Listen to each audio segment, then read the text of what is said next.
Assalamualaikum warahmatullahi wabarakatuh. Sampurasun. Kami saat ini berada di situs Geger Sunten.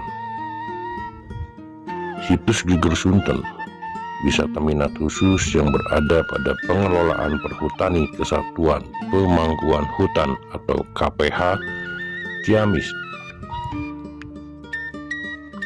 Berada di petak 24B Resort Pemangkuan Hutan RPH Rancah, bagian Kesatuan Pemangkuan Hutan BKPH Banjar Utara. Secara administratif, pemerintahan berada di Dusun Sodong, Desa Tambak Sari, Kecamatan Tambak Sari, Kabupaten Ciamis, yang bisa ditempuh sekitar 30 km dari pusat kota Ciamis. Kali ini saya ditemani oleh pengelola di situs Geger Sunten ini bernama Akang Dodo Somawijaya. Geger Sunten ini terdapat mitos yang sudah dikenal banyak orang, di mana terdapat sumur yang airnya konon bisa menghilangkan ilmu hitam atau penyembuh pengaruh santet. Nanti kita akan lihat apakah itu benar. Wallahu a'lam bishawab. Akang Dodo Somawijaya mengungkapkan situs tersebut merupakan lokasi persembunyian Aki Balanganrang alias Bima Raksa bersama Ciung Wanara saat Kerajaan Galuh dikudeta oleh Barma Wijaya. Selain sebagai tempat latihan berperang, senjata kujang yang kini menjadi ikon Jawa Barat pertama kali dibuat di situs Geger Sunten oleh Resi Sadomas atau Pandai Domas. Di situ ada salah satu situs tentang Resi Sadomas. Kali ini kami tidak mengunjungi semua situs karena terdapat sekitar 300 situs di situs ini. Mungkin akan lebih detailnya di konten berikutnya. Kita hanya melihat 3 atau 4 situs yang jelas situs ini sudah dibuka. Sementara situs-situs lainnya masih belum dibuka, memerlukan waktu untuk membukanya. Kita akan lihat dalam keadaan situs yang belum dibuka di konten berikutnya.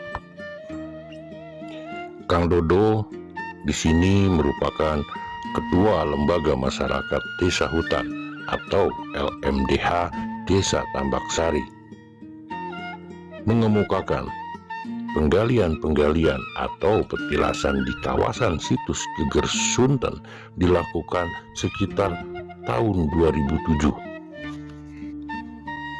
Di konten sebelumnya kami pernah mengangkat Karang Kamulian, situs Ciung Wanara, yang mengangkat tentang Ciung Wanara atau Sang Manarah.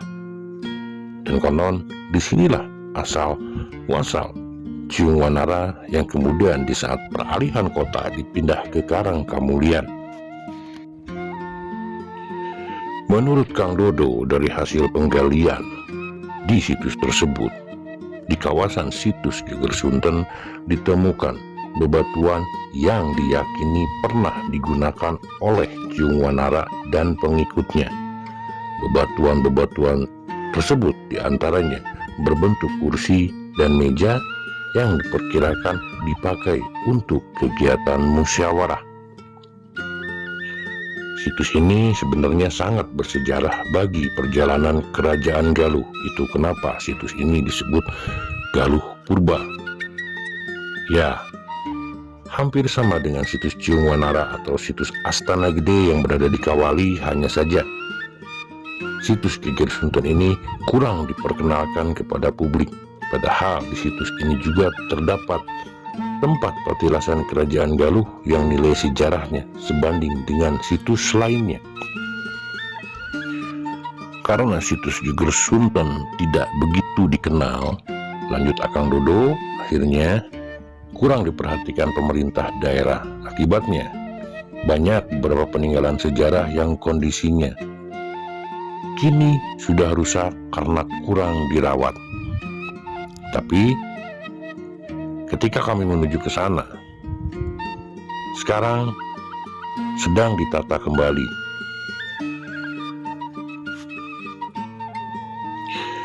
Kang Dodo berharap pemerintah daerah Kabupaten Ciamis dan Perhutani selaku pemangku wilayah serius membantu menjadikan kawasan situs Geger Sunten Tambak Sari sebagai salah satu pilihan destinasi wisata budaya dan destinasi wisata alam.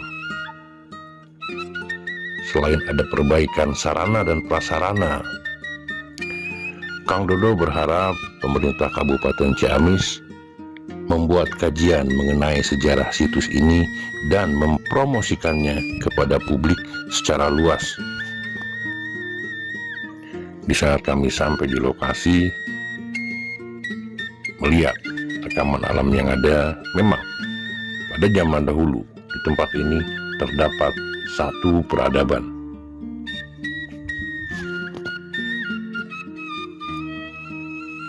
Karena kami masuk menjelang sore, di sana pun kami merasakan aura mistik yang cukup kuat.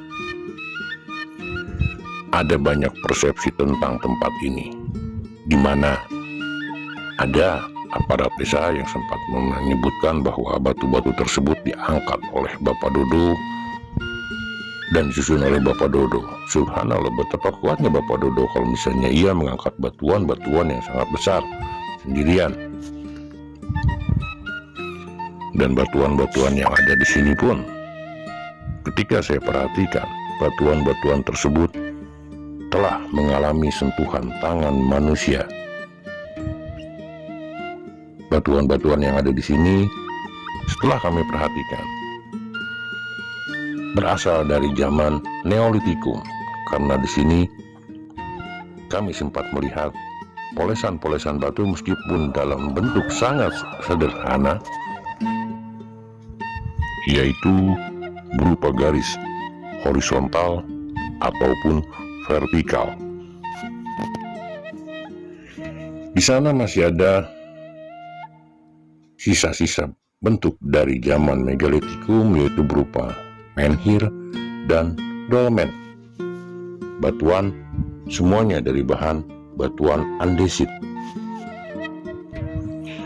Hampir semua batuan yang ada di situs Geger Sunten ini, setelah kami cek anomali magnetiknya, berada dalam keadaan normal, yaitu 40 sampai 43 mikrotesla. Begitupun elektromagnetiknya ketika kami cek hampir sama, berada di sekitaran 41 dan 43.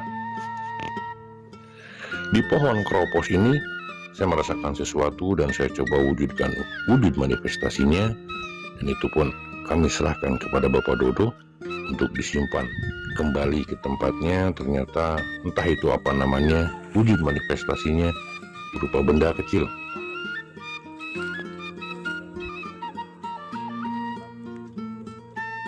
Kami pun meneruskan perjalanan ke situs berikutnya, dan setelah dari situs ketiga, saya meminta Pak Dodo untuk melihat situs berikutnya yang konon jalannya udah mulai kembali terhalang oleh rumpun. Akhirnya kita pun memaksakan untuk jalan ke situs berikutnya. Di sini, di daerah Rimbun ini, saya pun merasakan dari bebatuan besar yang ada di sebelah kiri saya ada sesuatu. Saya mencoba untuk mewujudkan wujud manifestasi yang ada di sini seperti apa. Ternyata yang ada di sini adalah, mungkin orang-orang lebih menyebutnya Aceh atau anti cukur. Wallahu a'lam bishawab. Karena itu pun kita kembalikan ke tempat asalnya. Selesai dari sini kami menuju satu tempat yang berupa situs berikutnya, tetapi situs ini sudah dibuka.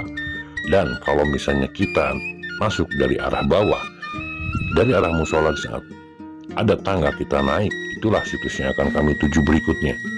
Tetapi karena kita turun dari atas, akhirnya kita harus melewati jalan-jalan berupa semak yang pernah dibuka tapi saat ini udah mulai tertutup lagi.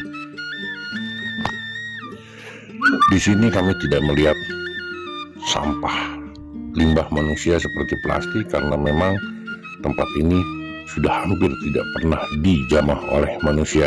Mungkin hanya Pak Dodo dan pengelola lainnya yang masuk ke sini untuk sementara ini, karena situs ini dibuka bertahap. Baru dibuka berupa situs pada tahun 2016. Untuk lebih detailnya, sebagian dari situs-situs, nama-nama dari situs kita akan unggah di konten berikutnya, di mana di situ kita akan bahas nama-nama situs berikut fungsinya, dan kita mungkin akan ditemani oleh Akang Dodo. Sehat terus Kang Do, panjang umur, berkah, dilancarkan segalanya, amin. Dari semua batuan yang ada, semuanya normal. Hanya batu ini yang disebut batu tulis menurut Bapak Dodo yang mempunyai anomali magnetik tertinggi, yaitu 111. Selain itu, kami tidak menemukan sama sekali anomali magnetik tinggi di batu-batu lainnya. Cuma memang hampir semua batu yang kami lewati sempat ada sentuhan dari tangan manusia, meskipun dalam bentuk sangat sederhana. Kami tidak bisa menelusuri keseluruhan karena kebetulan kami datang sudah menjelang sore, jadi akan kami jelaskan secara detail satu persatu tentang situs pada konten berikutnya. Ikuti terus perjalanan kami. Setelah berjalan cukup lumayan, akhirnya kita sampai di tempat terakhir yang kita kunjungi. Inilah menurut Bapak Dodo yang disebut batu pusaka. Di sini saya merasakan satu energi yang cukup kuat. Saya coba untuk wujudkan manifestasinya seperti apa, karena di saat batu ini digosok, atasnya menurut Bapak Dodo ada lafaz la ilaha illallah, hanya sekarang mulai ketutup oleh lumut. Karena disinilah Galuh Purba, dimana turun temurun. Akhirnya di sini pun ada sebagian yang tadinya menhir berdiri bikin tertidur dan dijadikan sajadah untuk sholat. Itu menurut Bapak Dodo, wallahu a'lam bishawab. Kenapa saya coba wujud manifestasinya? Karena waktu itu Bapak Dodo memanggil saya untuk jongkok di situ. Akhirnya saya merasakan sesuatu, dan di situ Bapak Dodo menyaksikan hanya sebatas mewujudkan wujud manifestasi yang ada, dan batu tersebut pun akan kami kembalikan ke tempatnya. Kita bukan mencari itu, kita hanya mencari rekaman alam yang ada, apakah betul ini situs atau bukan. Menurut rekaman alam di sini memang situs, tetapi ada beberapa batu yang justru pindah dari tempatnya, atau dalam artian dipindahkan oleh tangan manusia. Entah itu hanya karena ketidaktahuan atau mungkin sengaja dipindahkan untuk lebih terlihat tertata. Tempat tadi adalah tempat terakhir atau situs terakhir yang kami kunjungi karena sudah menjelang maghrib. Akhirnya kami pun dengan Pak Dodo kembali ke arah saung atau tempat beristirahatnya Bapak Dodo di bagian bawah. Teman-teman ikuti perjalanan kami selanjutnya. Terima kasih telah mengikuti perjalanan kami. Wassalamualaikum warahmatullahi wabarakatuh.